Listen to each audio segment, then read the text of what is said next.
18 months.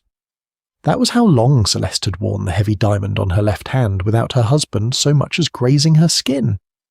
She was a ghost in his sprawling Chicago penthouse, a strategic alliance, nothing more.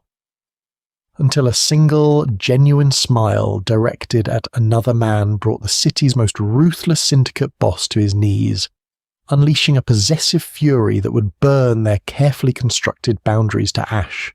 Celeste Wilson's wedding day had been a masterclass in high society deception. The society papers had hailed it as the union of the decade, the merging of the historic old-money Wilson real estate empire with the modern, unstoppable fort of the Castiglione logistics and shipping enterprise. To the untrained eye, Desmond Castiglione was a brilliant self-made billionaire with striking Mediterranean features and an intimidating boardroom presence. To those who whispered in the shadowed corners of Chicago's underworld, he was the undisputed head of the outfit, a man who ruled the city's illicit ports and distribution networks with a ruthlessness that bordered on the terrifying. For Celeste, the marriage was simply the price of her family's survival. Her father had gambled away their fortune, borrowing heavily from lenders who answered directly to Desmond. When the debt came due, Desmond had not asked for money. He had asked for respectability. He wanted the Wilson name to sanitize his empire, and he wanted Celeste to bear it. From the moment they exchanged vows in front of 600 terrified and awestruck guests at the Holy Name Cathedral, the terms of their silent arrangement became agonizingly clear. Desmond did not touch her. When he slid the custom 5-carat emerald-cut diamond onto her finger, his skin was ice cold, his dark eyes entirely devoid of emotion. They had not shared a wedding night. Upon arriving at his 60-story penthouse overlooking Lake Michigan, he had simply led her to the East Wing. "These are your quarters," Desmond had said, his voice a low, gravelly baritone that left no room for argument. "My suites are in the West Wing. I work late, and I have many enemies, Celeste. You will be safe here. You will want for nothing, but do not expect a husband." With that, he had turned and walked away. For 18 months, that was her reality. She was a bird in a gilded, bulletproof cage. Her wardrobe was filled with designer gowns she had no occasion to wear. Her bank accounts overflowed with a monthly allowance that most families couldn't earn in a lifetime. But she was profoundly, achingly alone. Desmond was a phantom in his own home. He would leave before she woke, the scent of his sharp cedar and bergamot cologne lingering in the grand foyer, and he would return long after she had retired to her lonely silk sheets. On the rare occasions their paths crossed, usually during the mandatory Sunday dinners he insisted upon to maintain appearances in front of the household staff, the silence between them was suffocating. They sat at opposite ends of a long mahogany dining table. He would ask about her week with polite clinical detachment. She would answer in clipped, rehearsed sentences. Celeste tried to find solace in the life she was allowed to lead. Desmond had purchased a small, struggling art gallery in the River North district for her as a wedding gift. Or rather, a distraction to keep her busy. It was her only sanctuary. She poured her heart into curating exhibitions, discovering local talent and managing the business. It was the only place in Chicago where she was Celeste the curator, not Mrs. Castiglione, the untouchable Mafia wife. Yet, despite her efforts to numb herself to the rejection, the sting remained. She was a healthy, vibrant 26-year-old woman trapped in a vow of celibacy she had never truly consented to. She caught the pitying looks of Desmond's security men, massive, quiet figures like his head of security, Vincent, who trailed her at a discreet distance wherever she went. She knew what they thought. They thought the boss found her repulsive. They thought she was merely a chess piece collecting dust on the board. What Celeste didn't know, what no one knew, was that Desmond's distance was not born of indifference, but of a deeply ingrained, paralyzing fear. He had grown up in a world where attachment was a fatal liability. His father had been gunned down in front of his mother because he loved her enough to pause and shield her. Desmond had sworn he would never possess a weakness that could be leveraged against him. When he looked at Celeste, at her soft waves of auburn hair, the defiant spark in her hazel eyes, the graceful curve of her neck, He felt a terrifying, unfamiliar pull. His refusal to touch her, to even bridge the physical distance between them, was a desperate act of self-preservation. If he never tasted her, he could never become addicted. If he never claimed her, losing her wouldn't destroy him. So, he locked himself away in his office, drowning in the brutal realities of his syndicate, intentionally starving the very fire he felt kindling in his chest. He convinced himself she was perfectly content with the arrangement. After all, she had his unlimited platinum cards and her precious art gallery. What more could a woman like her want? He was about to find out exactly how wrong he was. The shift in the tectonic plates of their marriage did not begin with a gunshot or an assassination attempt.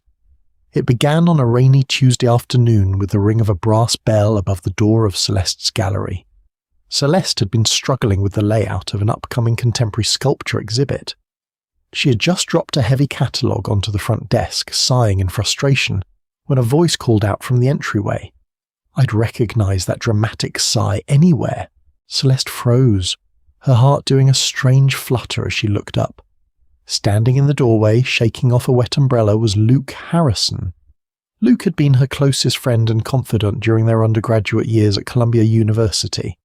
He was the golden boy of the architecture department, tall, effortlessly charming, with a mess of sandy blonde hair and a warm, asymmetrical smile that used to make the girls in their dorms swoon. After graduation, he had moved to London for a prestigious fellowship, and they had slowly lost touch amid the chaos of her family's financial ruin and her subsequent arranged marriage. "Luke?" Celeste gasped, rushing around the counter. He caught her in a sweeping, unhesitating hug, lifting her feet slightly off the ground. For a second, Celeste stiffened. She hadn't been touched with such casual, warm affection in a year and a half. But then the sheer familiarity of him washed over her, and she hugged him back fiercely, burying her face in his damp wool coat.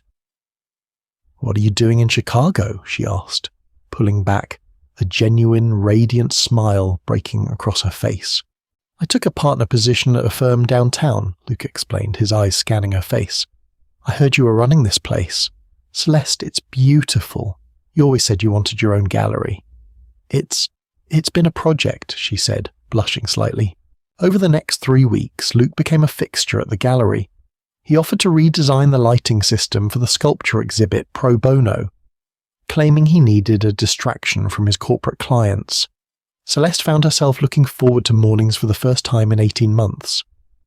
Luke brought coffee, terrible jokes, and a reminder of the girl she used to be before she became a mobster's collateral.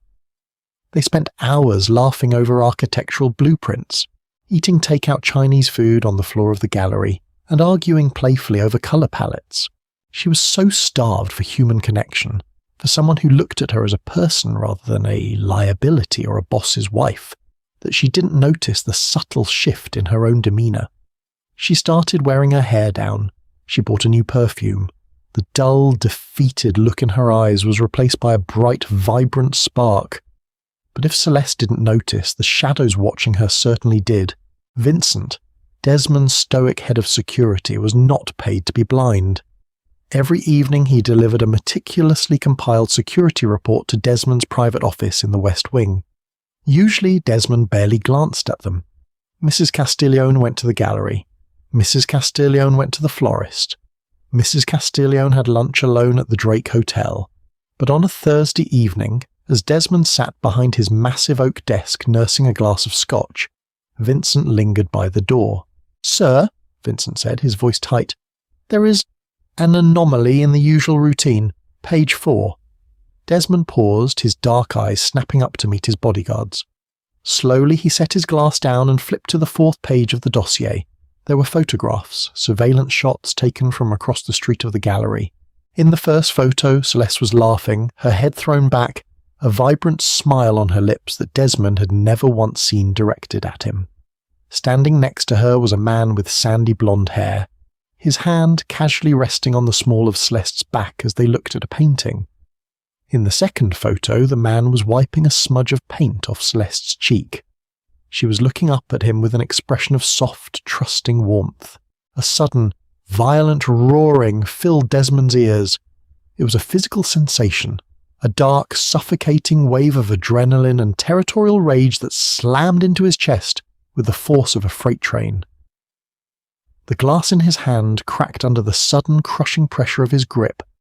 He stared at the man's hand on his wife's back, the image burning itself into his retinas. His wife. Who is he? Desmond's voice was dangerously quiet, stripped of all its usual corporate polish. It was the voice of the enforcer he used to be. Luke Harrison, sir, architect. Old college friend of the missus.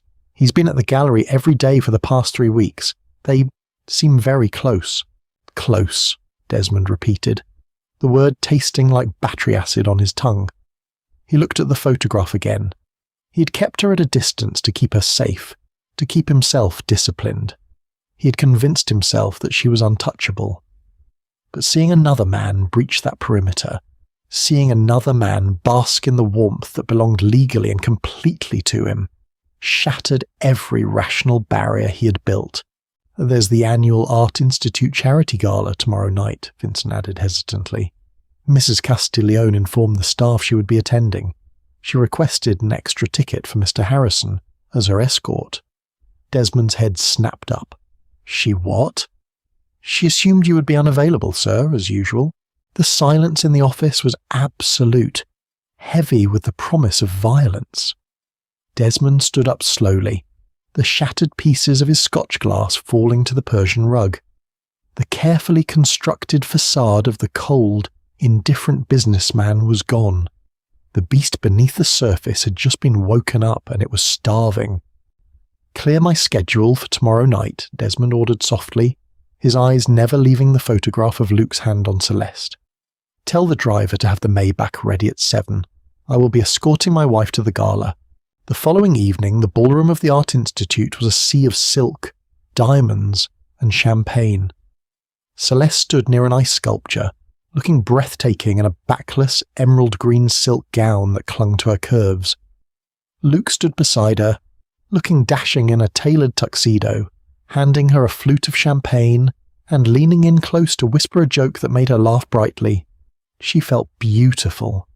For the first time in over a year, she felt alive. Then, the temperature in the room seemed to drop by 10 degrees. Celeste felt the shift before she saw it. The low hum of conversation near the entrance abruptly died out, rippling across the massive room like a wave of silent panic. High society elites and prominent politicians respectfully, almost fearfully, parted like the Red Sea. Celeste turned around, her breath catching in her throat. Desmond was walking toward her. He was wearing a pitch-black bespoke Brioni tuxedo that made him look like a dark god descending upon a room of mere mortals. His jaw was set in rigid, unforgiving lines, and his dark eyes were locked onto her with an intensity that practically scorched her skin from 50 feet away.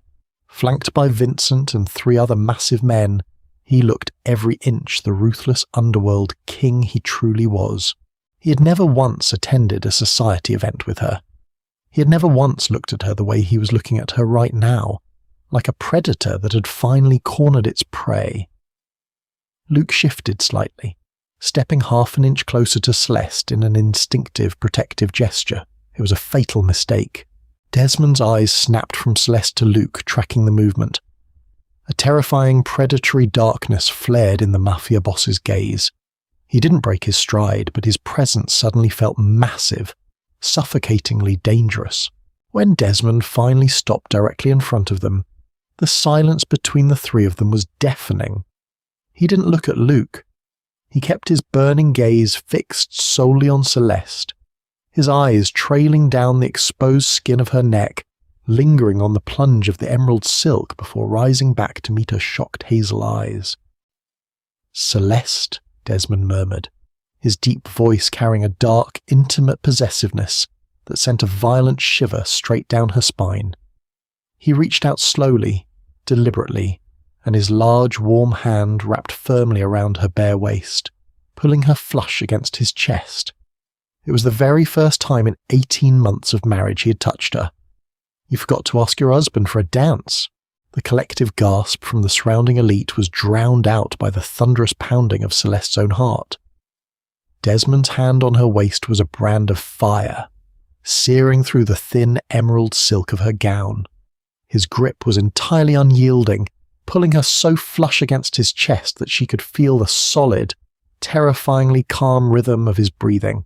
Luke took a stuttering half-step back, his charming smile faltering completely.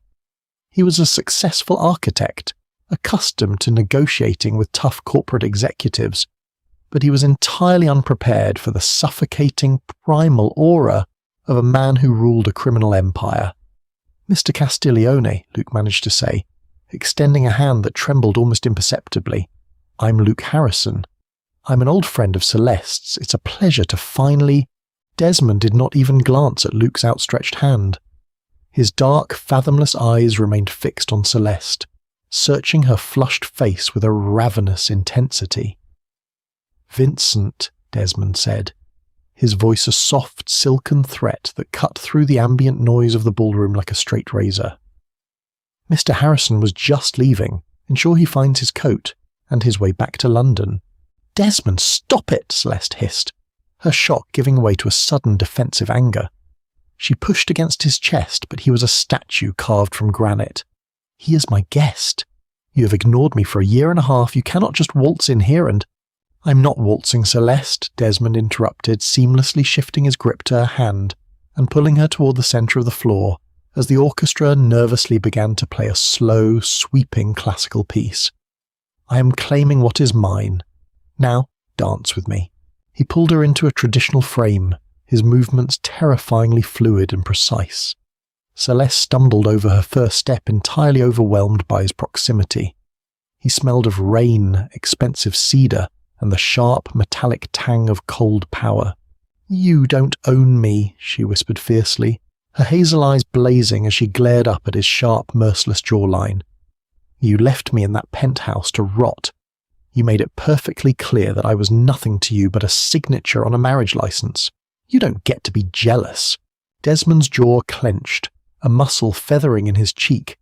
He spun her gracefully, his hand sliding slightly higher up her bare back, his thumb tracing the ridge of her spine in a way that made her gasp.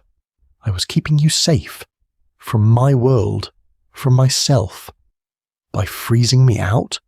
By letting me believe I was entirely repulsive to you?" "Repulsive?" A dark, humorless laugh escaped his lips. He leaned in, his lips brushing against the shell of her ear, sending an involuntary shiver down her legs. "Celeste, for 18 months, I have laid awake in the West Wing, listening to the sound of your footsteps. I have memorized the scent of your perfume that lingers in the hallways. I didn't keep my distance because I found you repulsive. I kept my distance because if I ever let myself touch you, I knew I would never let you go. And in my world, obsession is a death sentence." Celeste stared at him, completely paralyzed by the raw, naked confession in his usually impassive eyes.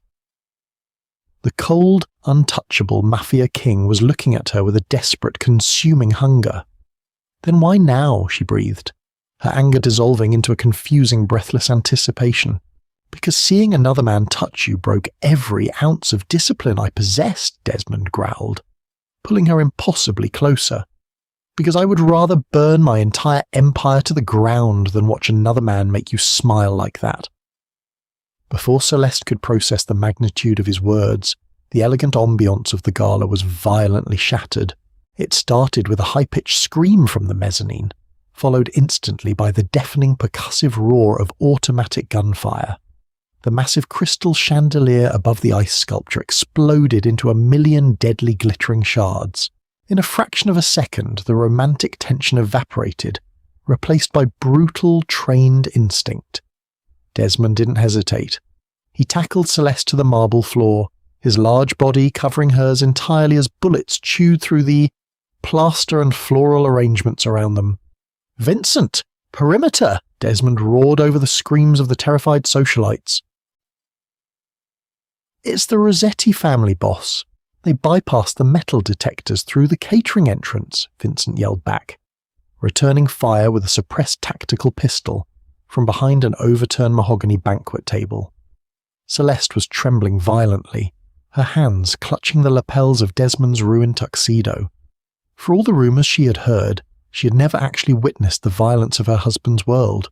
Desmond looked down at her, his eyes entirely stripped of the vulnerability he'd shown moments ago, replaced by the cold, lethal calculation of the outfit's absolute ruler. "Stay down, Celeste. Do not move from my side. Do you understand?" She nodded frantically. Desmond drew a heavy, matte black Glock from a hidden shoulder holster. He moved with a terrifying grace, signalling to his men, highly trained private contractors sourced from the elite Constellis security group, who seamlessly formed a moving tactical shield around them. "Move!" Desmond barked. He hauled Celeste to her feet, keeping her shielded behind his bulk as they sprinted toward the service exit. Glass shattered and marble chipped as rounds impacted the walls. Just as they reached the heavy steel doors of the kitchens, a rogue gunman stepped out from behind a prep station, raising a sawed-off shotgun directly at Celeste. Desmond didn't even blink. He threw himself in front of her, absorbing a glancing blow to his side just as he fired twice, neutralizing the threat with cold precision. Celeste screamed as Desmond staggered, his hand flying to his ribs, but he didn't stop. He shoved the doors open, dragging her out into the rainy Chicago night where the armored Maybach was already waiting, its tires squealing on the wet asphalt. The interior of the Maybach was completely silent, save for the heavy, ragged breathing of its occupants. Celeste knelt on the plush leather floorboards, her hands pressed desperately against the dark, spreading stain on the left side of Desmond's white tuxedo shirt. "You're bleeding. Oh my God, Desmond, you're bleeding," she sobbed, her hands slick with his blood. Desmond leaned his head back against the leather seat, his face pale, but his eyes locked onto hers with that same unyielding intensity. "It's a graze. It looks worse than it is. Stop crying, Mia Luce." "My light." The Italian endearment slipped from his lips so naturally it made Celeste's breath hitch. They bypassed the hospital entirely, pulling into the heavily fortified underground garage of his penthouse. Within minutes, Desmond was shirtless in his private suite, sitting on the edge of the king-size bed while Dr. Richard Caldwell, a highly discreet trauma surgeon retained by the city's private elite, stitched the deep groove in his side. Celeste refused to leave the room. She stood in the corner, her ruined emerald gown stained with his blood, watching the man she thought she knew perfectly. He took the stitches without anesthesia, not making a single sound, his eyes never leaving her face. Once the doctor departed, leaving behind a bottle of painkillers and strict orders to rest, the massive penthouse suite descended into a heavy, charged silence. Celeste slowly walked toward the bed. The harsh lighting of the suite cast deep shadows across Desmond's scarred, heavily muscled torso. She had never seen him without a bespoke suit, let alone bare and bleeding. "You took a bullet for me," she whispered, the reality of the night crashing over her. Desmond let out a harsh breath, reaching out and wrapping his large hand around her wrist, pulling her gently to stand between his knees. "I would take 1,000, Celeste. You are my wife. My protection over you is absolute." "Is that all it is? Protection?" she asked, her voice trembling, demanding the truth. Desmond looked up at her, the mask fully stripped away. "No, it is a sickness. It is an addiction I tried to starve, and failed." He gently traced the line of her jaw, smearing a tiny bit of his blood on her cheek. "I thought if I gave you your gallery, if I let you live a normal life, you wouldn't feel the cage I put you in. I thought keeping you innocent was the only way to love you." Celeste's heart stopped. Love. Desmond. "But then I saw him," Desmond continued, his voice dropping to a low, possessive rumble. "I saw Harrison touching you, and I realized that keeping you pure meant nothing if you weren't mine. I will not let another man look at you, Celeste. I will not let another man breathe the same air as you." He pulled her down by the waist, burying his face in the soft curve of her stomach, inhaling her scent. Celeste ran her trembling hands through his thick, dark hair, feeling a desperate, consuming heat rise within her. 18 months of rejection, of loneliness, of profound isolation melted away in the face of his overwhelming devotion. She tilted his head up, meeting his fierce gaze. Then claim me, Desmond. Stop punishing us both for the sins of your world. With a low groan that sounded almost like a prayer, Desmond captured her lips. It was a kiss born of 18 months of starvation, brutal, deep, and completely consuming. He tasted like scotch and adrenaline. Celeste met his intensity with her own, tearing at the remains of his ruined tuxedo shirt as he effortlessly lifted her, placing her on the center of his massive bed. The boundaries between the east and west wings burned to ash that night. He worshipped her with a terrifying, meticulous reverence, proving with every touch, every whispered confession against her skin, that she was not a ghost in his home, but the undisputed queen of his empire. When dawn broke over Lake Michigan, painting the penthouse in hues of gold and pink, Celeste lay tangled in Desmond's heavy limbs, resting her head softly against his uninjured chest. Desmond's phone buzzed on the nightstand. He picked it up, reading a secure message from Vincent. A dark, satisfied smirk crossed his face. "What is it?" Celeste murmured, tracing the edge of his new bandage.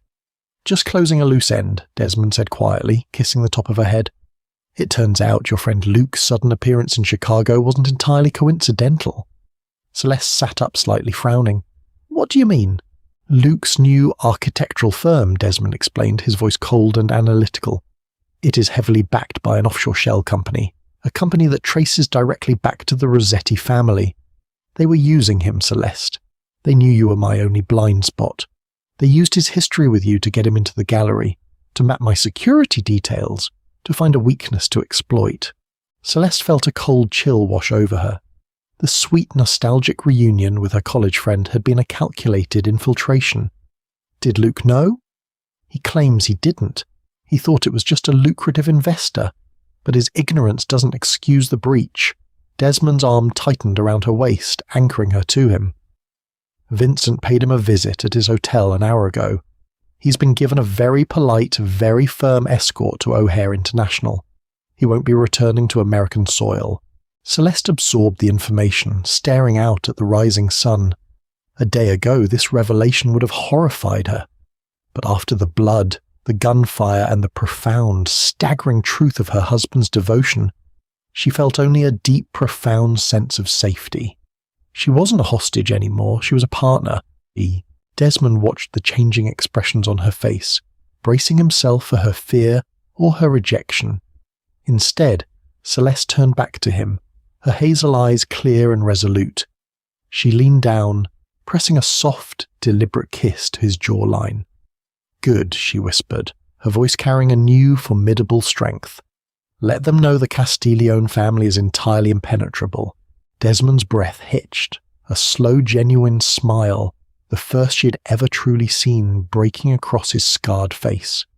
He pulled her down, capturing her lips once more, sealing their alliance not with a cold contract, but with an unyielding, unbreakable fire. Are you hooked on this intense Mafia romance?